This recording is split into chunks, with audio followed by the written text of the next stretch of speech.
Alors voilà, la Belgique a un nouveau gouvernement fédéral. On l'appelle la coalition Arizona. Et avec elle, un programme de 4 ans qui promet, franchement, de changer pas mal de choses dans le pays. On va décortiquer ensemble les réformes clés qui sont sur la table. Et pour bien comprendre l'esprit du projet, il y a cette phrase. Elle est tirée de l'accord de gouvernement et elle dit à peu près tout. L'objectif, augmenter la différence entre travailler et ne pas travailler à plus de 500 euros. C'est vraiment la clé de voûte, l'idée centrale qui va guider une bonne partie des réformes qu'on va voir. On va donc regarder ça en plusieurs temps. D'abord, le constat posé par le gouvernement. Ensuite, on verra les solutions pour l'économie et le chômage. Puis on abordera la sécurité et les frontières, avant de finir sur la grande question, quel modèle de société pour demain? Pour commencer, il faut comprendre d'où part cette coalition Arizona.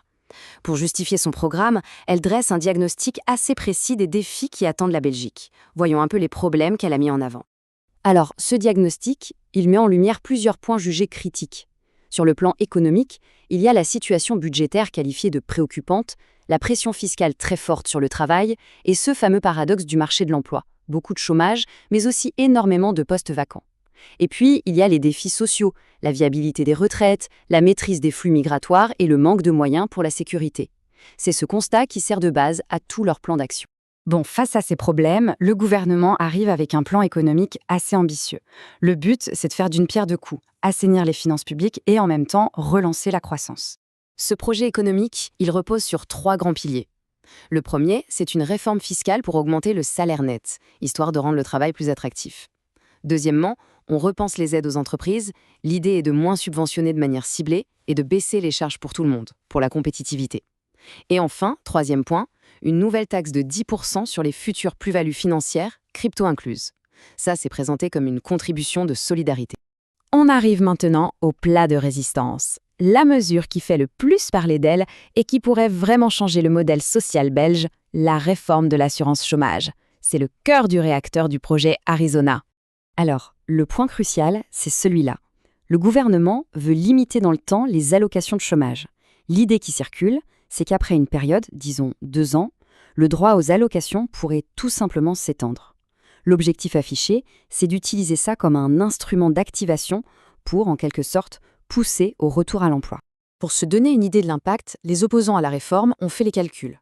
En se basant sur les chiffres de 2023, en moyenne, 141 238 ménages seraient directement touchés par une fin de droit après 2 ans.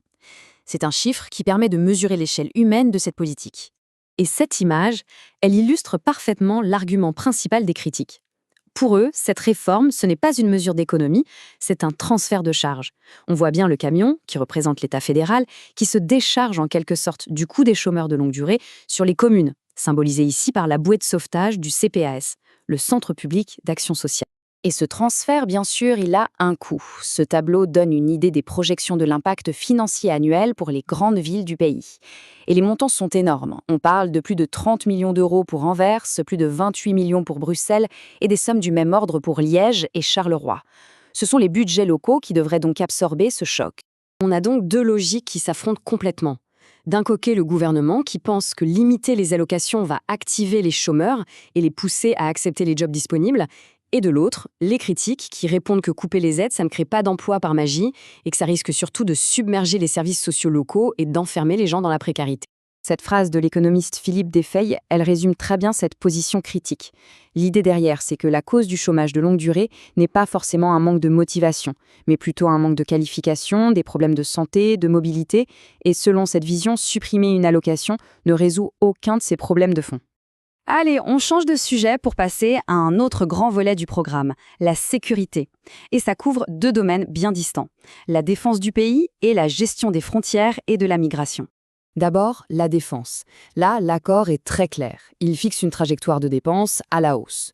L'objectif, c'est d'atteindre 2% du PIB d'ici 2029, puis de monter à 2,5% en 2034. C'est un effort budgétaire important pour se conformer aux engagements pris au sein de l'OTAN. Concernant l'asile et la migration, le ton se durcit aussi. L'accueil des demandeurs d'asile sera limité au strict nécessaire. Un lit, un bain, du pain, sans aide financière. Le nombre de places d'accueil va être réduit et le droit de séjour sera beaucoup plus conditionné à des efforts d'intégration.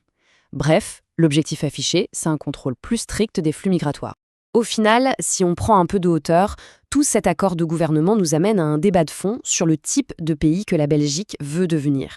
On peut vraiment résumer ça à un choc entre deux visions. D'un côté, une vision qui met l'accent sur la compétitivité, la maîtrise des dépenses publiques et une forte incitation au travail pour chaque individu. Et de l'autre, une vision attachée à une solidarité forte, organisée au niveau fédéral, qui a peur que ces réformes ne créent plus d'inégalités et ne cassent le filet de sécurité sociale. La grande question qui se pose est donc celle-ci. Est-ce qu'on assiste à une série de réformes indispensables pour moderniser le pays et préparer son avenir économique? Ou est-ce que ces mesures risquent de provoquer une véritable fracture sociale et de rompre un contrat qui a longtemps défini la Belgique? C'est tout l'enjeu des années à venir.